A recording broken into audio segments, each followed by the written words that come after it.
Madam, মেয়েদের মাসিক মাসে একবার হয়, কিন্তু 3-4 বার হয় কেন?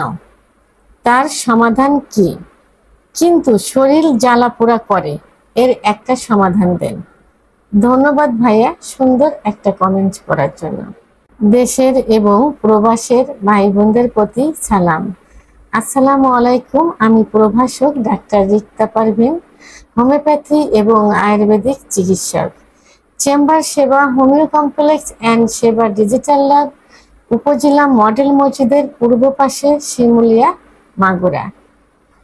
অনেক মা বোনেরা কিন্তু মাসিকের সমস্যায় ভুগতে থাকে। তো অনেকে বলে থাকেন যে আমার মাসিক মাসে 2-3 বার হয়েছে, এবং মাসিক না হলে অথবা মাসিক এইরকম অনিয়মিত হলে গায়ে হাত পায়ে জ্বালাপোড়া করে ইত্যাদি প্রশ্ন করে থাকেন। ঠিক তেমনই একটা প্রশ্ন আজকে কোনো এক শুভাকাঙ্ক্ষী আমাকে করেছেন। উনি বলেছেন, ম্যাডাম, মেয়েদের মাসিক মাসে একবার হয়, কিন্তু 3-4 বার হয় কেন? তার সমাধান কি? কিন্তু শরীর জ্বালাপোড়া করে, এর একটা সমাধান দেন। ধন্যবাদ ভাইয়া সুন্দর একটা কমেন্ট করার জন্য। মেয়েদের পিরিয়ড হয় সাধারণত 28 দিন পর পর, প্রতি মাসে 28 দিন পর পর হয়।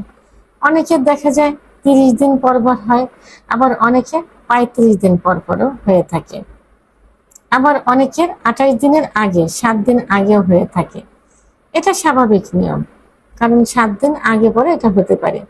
কিন্তু যখনই এই 7 দিন আগে পরে পরে যে হয়, অনেক পরে যে হয়, আবার মাসে 1-2 বার, 2 বার 3 বার হয়, সেটা কিন্তু অস্বাভাবিক।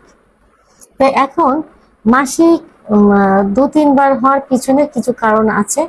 কারণ মেয়েদের বডিতে বিভিন্ন হরমোন থাকে। তো 40-এর পরেই যে, বিশেষ করে 40 থেকে 50 বছর পর্যন্ত মেয়েদের কিন্তু মেনোপজের একটা সময় হয়ে যায়। মাসিক যে কোনো সময় বন্ধ হতে পারে। তো এই সময় পিরিয়ড অনিয়মিত হয়।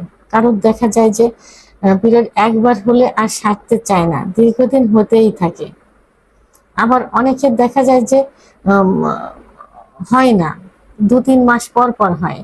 আবার অনেকের কিছুদিন পর পর হয়, থেমে থেমে হয়। দেখা যায় 7 দিন হয়েছে, বন্ধ আছে, আবার 7 দিন পরে হয়েছে, এইভাবে থেমে থেমে হয়।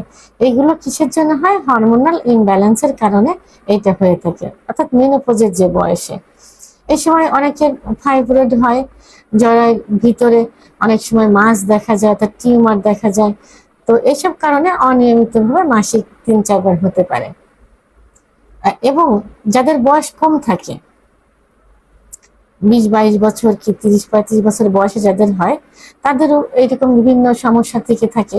সে সমস্যাটা হলো, অনেকের দেখা যায় ওভারিতে সিস্ট থাকে, ওভারিয়ান সিস্ট।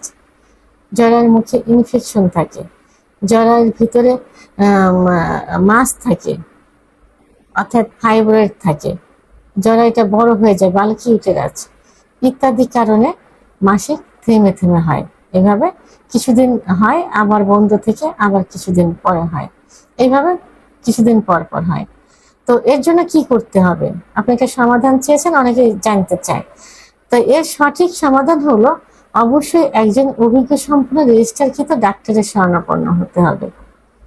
ডাক্তার কিছু পরীক্ষা নিরীক্ষা দিবেন, হরমোন পরীক্ষা দিবেন, বিশেষ করে থাইরয়েড পরীক্ষা দিবেন, আল্ট্রাসাউন্ড দিবেন, সিবিসি, বিভিন্ন পরীক্ষা।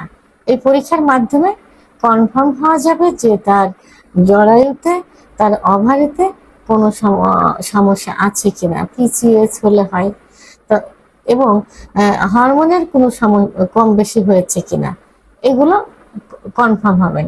কনফার্ম হওয়ার পরে সেইভাবে চিকিৎসা দিবেন। চিকিৎসাতেই ইনশাল্লাহ এটা ঠিক হয়ে যাবে। অনেক সময় দেখা যায় সার্জারির প্রয়োজন হয়ে থাকে, সার্জারি করে। তবে কিছু কিছু চিকিৎসা আছে যেগুলো হোমিওপ্যাথিতে বিনা সার্জারিতে কিন্তু এটা হয়ে থাকে। তো সেই ক্ষেত্রে হোমিওপ্যাথি ডাক্তার কিছু চিকিৎসা দিবেন, সেই চিকিৎসায় সেটা বিনা সার্জারিতে ঠিক হয়ে যাবে। আবার যেটা আসলে সার্জারি প্রয়োজন হয় সেটা সার্জারি করতে হয়, সেটা সার্জারির মাধ্যমে ঠিক হয়ে যাবে। এবং যেটা তো সেটা সঠিকটা নির্ণয় করা যাবে একমাত্র ডাক্তারের কাছে গেলে, অর্থাৎ ডাক্তারের শরণাপন্ন হলে এবং পরীক্ষা নিরীক্ষার মাধ্যমে।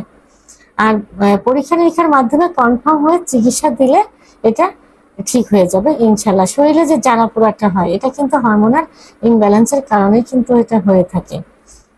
তো সেক্ষেত্রে চিকিৎসা দিলে হরমোন যখন লেভেলে চলে আসবে তখন এই জ্বালা পোড়াটা কিন্তু ঠিক হয়ে যাবে। রক্ত শূন্যতা হয়ে গেলে এটা হয়। তো এই জন্য আপনাকে কি করতে হবে, আপনাকে একজন অভিজ্ঞ সম্পন্ন রেজিস্ট্রারকৃত ডাক্তারের শরণাপন্ন হতে হবে। শরণাপন্ন হলে এই অনিয়মিত মাসিক নিয়মিত হয়ে যাবে এবং গায়ে হাত পায়ে যে জ্বালা পোড়া এটাও ইনশাল্লাহ ঠিক হয়ে যাবে। ভিডিওটি সম্পর্কে যদি কোনো মতামত থেকে থাকে অবশ্যই কমেন্টসের মাধ্যমে জানাবেন। আর ভিডিওটি ভালো লাগলে লাইক, কমেন্ট, সাবস্ক্রাইব করে আমার সঙ্গে থাকুন। আল্লাহ হাফেজ।